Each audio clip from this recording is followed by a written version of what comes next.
Liga aí. Ligou? Mas é pra ligar onde? Na verdade, é claro. Ah, tem que ser ligado na verdade. Ligado na verdade. Que beleza, mais um podcast ligado na verdade. Não é o Super Choque. O Super Choque tá na área! É o ligado na verdade, porque a abertura aí você viu, né, Flávio? Tem uns choques aí, pra você dar a ideia de ligado, né? Sim, João Lucas. Muito bem, Flávio Moisés está conosco hoje, vai trazer a explicação. O Inácio não está com a gente neste episódio do podcast. O Inácio tá para ser demitido aqui do podcast, né? Acho que o Inácio não gosta de mim, que quando eu participo ele não tá comigo. Rapaz, toda vez mesmo que tu participa ele não tá, cara. Tem que explicar, porque o nosso horário não bate, né? A gente tá gravando aqui no horário em que o Inácio tá no ar, né? Então geralmente não dá pra gente. Ou então a gente vai fazer o seguinte, coloca o Flávio pra vir aos sábados aí, né? 11 da manhã, que geralmente é o horário que a gente grava, né? Vamos deixar assim mesmo. Ei, fica ligado na verdade. Muito bem, Flávio, se apresente aí pro pessoal. Eu sou o Flávio Moisés, eu trabalho aqui na Rádio Ceará, apresento o esporte juntamente com o Thiaguinho Voz, também sou repórter do Jornal Ceará e aos sábados também tô com você no Som da Graça aí também. A gente participa do Som da Graça também. E é crente? Com certeza. E aí? Convencido ou convertido? Convertido. A gente vai falar sobre isso, né, João Lucas? Sobre a nossa identidade como um cristão. Porque muitas vezes a gente já passou, você já deve ter passado, João Lucas, por uma situação em que você se equivocou em relação a alguma coisa. Aí, com certeza a gente já passou por algo em que a gente já se equivocou por isso, que a gente dava como certeza que era uma coisa e quando a gente descobre não era aquilo que a gente imaginava. Porém, tem algo que a gente não pode se equivocar. Isso que você se equivocou, você não morreu por causa disso. Você teve consequências, mas você não morreu, você ainda está aqui para contar a história. Porém, tem algo em que a gente não pode se equivocar, que é a nossa identidade como cristão. Porque tem a ver com a eternidade, né? Tem a ver com vida após a morte. Isso, pois isso vai valer o futuro da sua alma, está em jogo o futuro de sua alma, está em jogo o seu futuro eterno, porque se você morrer convencido e não convertido, não terá mais volta. Quando você estiver diante de Deus e descobrir apenas quando você estiver diante de Deus que você é um convencido e não convertido, nesse momento não haverá mais volta. Quando você estiver ali, não terá mais como reverter. Mas se nós morrermos como convertidos, aí sim nós desfrutaremos da eternidade juntamente com Deus. Mas explica pra gente o que é um convertido e dentro desse contexto o que é um convencido, né? Porque convencido, né, depende do contexto, né?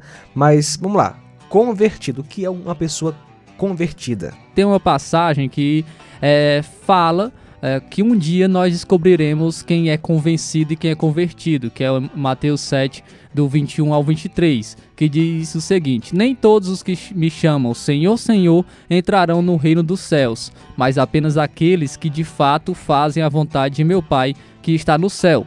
No dia do juízo, muitos me dirão: Senhor, Senhor, não profetizamos em teu nome, não expulsamos demônios em teu nome e não realizamos muitos milagres em teu nome? Eu, porém, responderei: nunca os conheci. Afastem-se de mim, vocês que desobedecem à lei. Então, nem todos aqueles que se diz cristão realmente são. Ele pode ser apenas um convencido. E como saber que eu sou um verdadeiro cristão, que eu sou uma pessoa realmente convertida? Primeiro, o verdadeiro cristão ele tem uma real intimidade com Deus. Nessa passagem a gente viu o termo Senhor, Senhor, né, que diz nesta passagem. E essa duplicação de um nome tem a ver com intimidade, significa intimidade. Jesus, quando falou com Simão, ele usou isso, ele usou dessa duplicação de nome. E isso ele tem a ver com intimidade, que Jesus ele tinha intimidade com Simão. Então nem todos aqueles que dizem ter intimidade com Deus, parece ter, né? Eles realmente têm. Muitas pessoas dizem: eu tenho intimidade com Deus, eu sou caridoso, eu choro no culto. Isso, sou uma pessoa caridosa, Deus pede para ajudar os mais necessitados. Só porque faz uma boa ação, essa pessoa acha que tem uma real intimidade com Deus. Mas em casa briga com a esposa, né? Ou desobedece os pais, desrespeita os colegas no trabalho. Isso, então essa pessoa ela não tem uma vida transformada, ela não tem uma real intimidade com Deus. É uma pessoa religiosa apenas, né? Isso, e é isso que vai dizer no versículo 22, né, da passagem que a gente acabou de ler também, que no dia do juízo muitos me dirão, Senhor, Senhor, não profetizamos em teu nome, não expulsamos demônios em teu nome, não realizamos muitos milagres em teu nome. E isso são atividades religiosas, né? Muitas pessoas, nem todos aqueles que praticam atividades religiosas têm intimidade com Deus. Você pode até dizer, mas eu nasci na igreja, nasci em um lar cristão, né? Eu sou filho de pastor, eu canto na igreja, eu sou músico, eu toco, eu prego, eu sou um diácono, até mesmo um pastor. Não é isso que vai lhe definir como um verdadeiro cristão. Não é isso que vai lhe fazer um verdadeiro cristão. Isso faz parte, com certeza, da vida daquele que é um cristão verdadeiro, daquele que teve uma vida transformada. Mas não é isso que vai fazer dele um verdadeiro cristão. Não é isso que nos define como cristão. Nós não somos salvos pelas boas obras. Nós somos salvos para as boas obras, porque nós praticamos as boas obras porque nós somos salvos. Então, não é as boas obras que vai nos definir como cristãos verdadeiros. A nossa mudança ela é de dentro para fora, ela inicia em nosso coração. Nosso coração ele é transformado e a nossa mudança de vida ela parte de dentro para fora. Tem um versículo que eu gosto muito, Flávio, que é a oração, né, de Jesus, que é João 17, são 2 versículos, versículos 2 e 3. Pois lhe deste, referindo-se a Cristo, Jesus, né, falando dele mesmo, falando com Deus. Deixa eu ler o versículo 1 logo. Depois de dizer isso, Jesus olhou para o céu e orou: Pai, chegou a hora, glorifica o teu Filho, para que o teu Filho te glorifique. Pois lhe deste autoridade sobre toda a humanidade, para que conceda a vida eterna a todos os que lhe deste. Esta é a vida eterna, que te conheçam, o único Deus verdadeiro, e a Jesus Cristo, a quem enviaste. Ou seja, a salvação, a vida eterna, é um relacionamento com Deus. Você é salvo por Jesus. Quando você crê em Jesus, você se torna um cristão e é salvo para ter um relacionamento íntimo com Deus. Aí sim você é definido como um convertido. Aí as obras testificam que a sua fé é verdadeira. Porém, né, tem essas pessoas que têm atividades religiosas e acham que aquilo que elas fazem provam que elas são de Deus.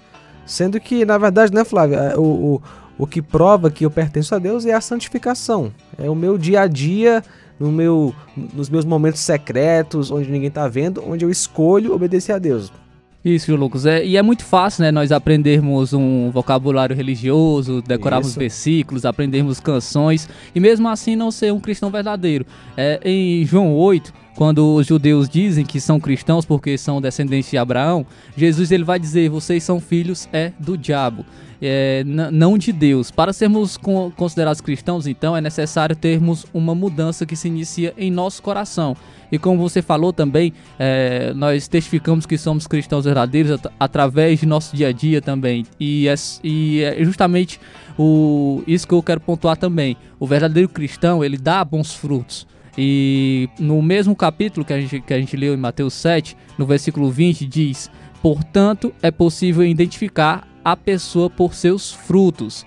Então, essa pessoa ela tem uma mudança de vida. O verdadeiro cristão ela tem uma mudança de atitudes, também em seu viver. O verdadeiro cristão ele busca fazer coisas diferentes do que ele praticava anteriormente, quando não era uma pessoa transformada. Essa pessoa ele dá bons frutos, o cristão verdadeiro. Então, a gente pode observar na vida daquele que é verdadeiramente convertido, que ele tem uma vida diferente. Ele pratica coisas diferentes que ele praticava anteriormente. Então, o convertido, ele dá bons frutos, ele busca a santidade. É interessante observar, Flávio, que nesse texto aí, né, eles dizem que, Senhor, em teu nome fizemos isso, fizemos aquilo, expulsamos demônios, fizemos muitos milagres. Eles estão olhando para as obras, eles estão confiando nas obras e não no sacrifício de Jesus na cruz, porque é só em Jesus que nós temos segurança de salvação, é em Jesus que há a garantia de que pertencemos a Deus, né? Não é naquilo que fazemos ou deixamos de fazer. De fato, esses homens aí, essas pessoas, possivelmente foram grandes exemplos de pessoas religiosas. Inclusive, alguém vendo de fora, rapaz, esse cara aí é de Deus mesmo. Mas elas colocaram a sua confiança nas obras, em vez de colocar a confiança no Senhor Jesus, né? Isso, João Lucas, como eu havia falado, né, nós não somos salvos pelas boas obras, nós somos salvos através da graça, né, de Deus, mediante a fé em Jesus Cristo. Então, é necessário crer em Jesus Cristo para nós sermos salvos. E nós estamos falando sobre isso, sobre os convencidos e sobre o convertido, e qual o perigo de nós sermos um convencido, para onde vai os convencidos, né? Nesse texto em que a gente leu, Jesus vai dizer: apartai-vos de mim. E apartai-vos para onde? Para onde que ele estava falando? Mateus 25, no capítulo 25, 41, vai falar sobre isso, que diz o seguinte: em seguida o rei se voltará para os que estiverem à sua esquerda e dirá: fora daqui, malditos, para o fogo eterno, preparado para o diabo e seus anjos. Aqui é o mesmo cenário de julgamento, porém é um julgamento em vida, e Jesus diz para aqueles que não são verdadeiros cristãos: apartai-vos de mim para o fogo eterno. Então, esse é o futuro eterno dos que são convencidos, é o inferno, é a condenação eterna. Eu vou te falar, Flávio, isso aí dá para tremer, né? O cara, assim, ouvindo uma palavra dura como esta,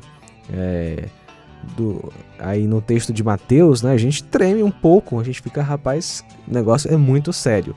Aí o que é que eu devo fazer quando esse medo vem ao meu coração?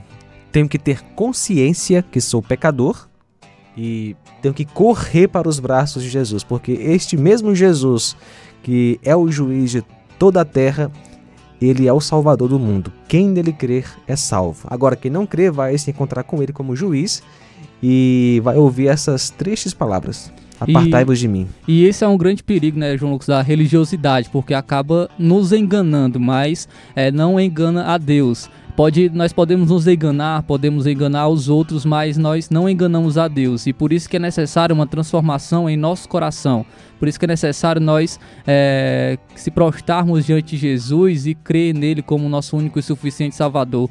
Termos uma mudança interna, termos uma mudança de vida, uma mudança de atitude, e também ter uma mudança de pensamento, buscarmos servir a Deus para o glorificar e não para estarmos aparecendo, não para estarmos mostrando que nós somos bons, e sim para glorificar a Deus, e sim para glorificar ao nome do nosso Pai. Então, esse é um grande perigo da religiosidade. E para onde irão, então, o convertido? O convertido, também, Mateus 25 e 34, diz o seguinte: então o rei dirá aos que estiverem à sua direita: venham, vocês que são abençoados por meu Pai, recebam como herança o reino que ele lhes preparou desde a criação do mundo. Então esse é o futuro eterno do convertido, daquele que é verdadeiramente cristão, que é o gozo dos céus por toda a eternidade. E eu então faço a seguinte pergunta para quem está nos ouvindo nesse momento, para uma reflexão: o que você quer ouvir quando você estiver diante de Deus? Apartai-vos de mim para o fogo, malditos, ou vinde benditos de meu Pai para receber o reino como herança? O que você quer ouvir de Deus? Os convencidos irão ouvir a primeira opção, irão ouvir apartai-vos de mim, mas aquele que é um verdadeiro cristão irá ouvir a segunda opção, irá ouvir vinde benditos de meu Pai para receber o reino como herança. E Jesus falou, Flávio: quem vem a mim eu não o lançarei fora. Então basta você se arrepender e crer em Jesus, e ele certamente lhe perdoará, e você ouvirá: vinde benditos de meu Pai para o reino, para receber o reino como herança. Exatamente. Flávio, obrigado, cara. Valeu, João Lucas, eu que agradeço, e até a próxima oportunidade, se assim Deus nos permitir. Quem sabe um dia com o Inácio aqui junto com você. Pois né? Quem sabe. Valeu. Jesus disse: se com a tua boca confessares Jesus como Senhor e em teu coração creres que Deus o ressuscitou dentre os mortos, serás salvo. E aí, curtiu? Podcast Ligado na Verdade é uma produção da Rádio Ceará FM 102,7.